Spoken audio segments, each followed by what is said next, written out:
बिस्मिल्लाहिर्रहमानिर्रहीम, अस्सलाम वालेकुम स्टूडेंट। स्टार्ट करने लगे अपना topic aortic stenosis and aortic regurgitation. Last video में हमने माइट्रल स्टेनोसिस रिगर्गिटेशन पढ़ा था। ऑर्टिक स्टेनोसिस क्या होती है कि ऑर्टिक वेल्व सही से जो है ओपन नहीं हो रहा, यानी स्टिफ हो गया, क्लोज ज़्यादा हो गया, जिसकी वजह से back flow of the blood हो गया। ठीक है, ये राइट साइड हो गई, राइट एट्रिया वेंट्रिकल। ये लेफ्ट साइड होती है, लेफ्ट एट्रिया लेफ्ट वेंट्रिकल।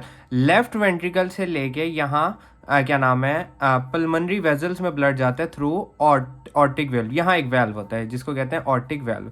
अब ये सही से बंद नहीं हुआ तो ब्लड बैक फ्लो हो जाता है, जिसकी वजह से ब्लड लेफ्ट वेंट्रिकल में आ जाता है, जिसकी वजह से लेफ्ट वेंट्रिकल की हाइपरट्रोफी हो जाती है, लेफ्ट वेंट्रिकल का साइज बड़ा हो जाता है। इसको कहते हैं ऑर्टिक स्टेनोसिस। ठीक है, ऑर्टिक स्टेनोसिस क्या होती है? मोस्ट कॉमन होती है स्टेनोटिक ऑर्टिक वेल्व के करेक्टराइज करती है, जो जिसमें क्या होता है, ऑब्स्ट्रक्शन हो जाती है लेफ्ट वेंट्रिकल के आउटफ्लो की, जिसकी वजह से लेफ्ट वेंट्रिकल की हाइपरट्रोफी हो जाती है। कॉजेज क्या क्या हो सकते हैं? कॉजेज होते हैं कॉन्जिनेंटल बाइकस्पिड ऑर्टिक वेल्व हो सकता है, कैल्सिफाइड कॉन्जिनेंटल बाइकस्पिड ऑर्टिक वेल्व हो सकता है। ठीक है, कॉन्जिनेंटल जो होता है ये मोस्टली होता है इन्फेंट, चिल्ड्रन और एडोलिसेंस में होता है। कैल्सिफाइड जो होता है ये होता है young adult to middle age बंदों में होता है। Then senile degenerative aortic stenosis जो मिडल एज टू एडल्ट्री में होता है। ठीक है, और रोमेटिक हार्ट डिजीज। ठीक है, उसके बाद सिम्टम क्या होते हैं? सिम्टम है ना, इसका क्लासिकल ट्राइएड होता है हमारे पास के एंजाइना, सिनकपी और कंजेस्टिव हार्ट फेलियर। ठीक है, ये ट्राइएड हमारे पास पेट होता है। ठीक है, इसका देन सिनकपी ना पूरे इस कार्डियोलॉजी में सिर्फ यहीं आ रही है। ठीक है, उसके अलावा क्या कॉज हो सकते हैं? हिमोलिटिक एनीमिया या सडन डेथ हो सकती है। उसके बाद साइंस की बात करें ना तो एपेक्स बीट जो हमें मिलती है ना, नॉन डिस्प्लेज होती है या सस्टेन होती है, नॉन डिस्प्लेज होती है या सस्टेन्ड होती है। हार्ट साउंड की बात करें तो सॉफ्ट A2 हार्ट साउंड हमें सुनाई देता है। पल्स की बात करें तो लो वॉल्यूम की होती है और स्लो राइजिंग होती है, लो वॉल्यूम और स्लो राइजिंग पल्स होती है। और मरमर बहुत इंपॉर्टेंट, ये MCQ आता है। मरमर कौन सा होता है? क्रीसेंडो, डी क्रीसेंडो, इजेक्शन सिस्टोलिक मरमर, इस तरह का हमें मिलता है। मैनेज फिर हम इसको कैसे कर सकते हैं? इन पेशेंट को हम मैनेज कैसे कर सकते हैं? मैनेज अगर वो एसिम्टोमेटिक है तो उसको कंजर्वेटिव, मतलब उसको पेन एनाल्जीजिया दे दिया, फीवर है, इन्फ्लेमेशन हुई है, एनसिड दे दी। ठीक है, कैल्शियम ब्लॉकर, बीटा ब्लॉकर ये देते हैं, और ऑर्टिक वेल्व की रिप्लेसमेंट करा सकते हैं। और ये जो होता है ना, ये क्या होता है?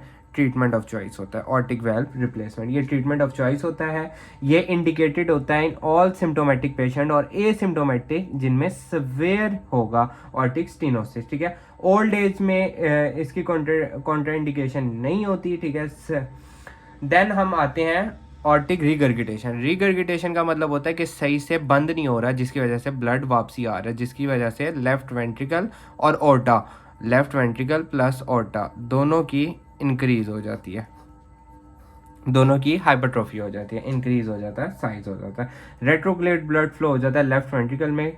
ठीक है, कॉजेज क्या क्या हो सकते हैं? Rheumatic heart disease, infective endocarditis, long standing hypertension, aortic dissection, chronic rheumatic fever. ठीक है, उसके अलावा हमारे पास टेकोसी आर्ट्राइटिस हो गया, सिफिलिस हो सकता है। सिम्टम्स की बात करें तो एक्यूट केस में हमें क्या मिलता है? पल्मनरी एडीमा मिलता है, हाइपोटेंशन और कार्डियोजेनिक शॉक। एडीमा, हाइपोटेंशन और कार्डियोजेनिक शॉक। और क्रॉनिक में हमें क्या मिलता है? एसिम्प्टोमेटिक होता है until left ventricle failure develop. ठीक है, उसके बाद साइंस की बात करें तो हमें एपेक्स बीट हमें डिस्प्लेस हैविंग और फोर्सफुल नजर आती है। ठीक है, पल्स की बात करें तो लार्ज वॉल्यूम और कोलैप्सिंग पल्स होता है। मरमर की बात करें तो हमें high pitch early diastolic decrescendo murmur मिलता है। ठीक है, ये S1 आ गया, ये S2 और ये दोबारा S1 आ गया, और ये इस तरह का high pitch early diastolic decrescendo murmur नजर आता है, या ऑस्टिन फ्लिंट मरमर भी हमें दिखाई देता है। उसके बाद ना इसके जो मोस्ट कॉमन साइंस होते हैं ना, वो इसका डायग्नोस्टिक पॉइंट होता है ऑर्टिक रिगर्गिटेशन का। साइन कौन कौन से हो सकते हैं? सबसे पहले कोरिगन पल्स। कोरिगन पल्स क्या होती है कि बाउंडिंग फोर्सफुल पल्स होती है with abrupt डिसेंशन and quick collapse हो जाती है ऑन पाल्पेशन। ठीक है, ड्रोजी साइन क्या होता है कि डबल मरमर हमें दिखाई दे। ठीक है, उसको कहते हैं ड्रोजी। मुलर साइंस क्या होता है कि यूवुला की सिस्टोलिक पल्सेशन हो। मुजर्ट साइन क्या होता है कि rhythmic bobbing movement of head, मतलब सर, हर हार्ट बीट के साथ उसके सर की मूवमेंट हो रही है, उसको कहते हैं मुजर्ट। ठीक है, उसको कहते हैं मुजर्ट साइन। देन होता है ट्रॉबी साइन क्या होता है कि इसको पिस्तौल शॉर्ट पल्स या booming systolic diastolic sound auscultate करेगा फेमरल आर्टरी में, या और क्विनकी पल्स क्या होती है? विजिबल पल्सेशन होगी फिंगर नेल बेड पे, ठीक है, litre compression of finger nail, मतलब यहाँ पे हमें विजिबल पल्सेशन सुनाई देगी, दिखाई देगी। उसके बाद इसके मैनेजमेंट की बात करते हैं। एसिम्टोमेटिक पेशेंट जो होता है इसकी कंजर्वेटिव करते हैं, ब्लड प्रेशर कंट्रोल कर दिया, सॉल्ट रिस्ट्रिक्शन, डायूरेटिक दे दी, रिस्ट्रिक्शन कर दी, स्टेनोवेटस एक्टिविटी एंड रोलर एको करा दी, ठीक है। Aortic well replacement definitive treatment होता है, ये एमसीक्यूज हो गया, ठीक है। उसके बाद aortic well replacement treatment of choice होता है ऑर्टिक रिगर्गिटेशन मेडिकल इमरजेंसी का, और ऑर्टिक वेल इंडिकेटेड होता है किनमें? सिम्टोमेटिक, एसिम्टोमेटिक, जो जिनमें इजेक्शन फ्रैक्शन लेस देन 55% हो गया, left ventricle and diastolic diameter more than 55 होगा।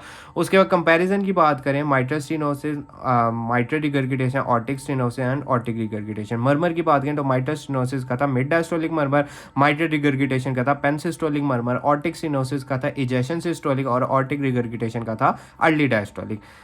रेडिएशन की बात करें, माइट्रल स्टेनोसिस रेडिएट नहीं कर रहा था, माइट्रल रिगर्गिटेशन एक्सिला में रेडिएट करता है, ऑर्टिक स्टेनोसिस कैरोटिड में रेडिएट करता है, और ऑर्टिक रिगर्गिटेशन भी रेडिएट नहीं करता। तो ये थी आज की video, thank you so much.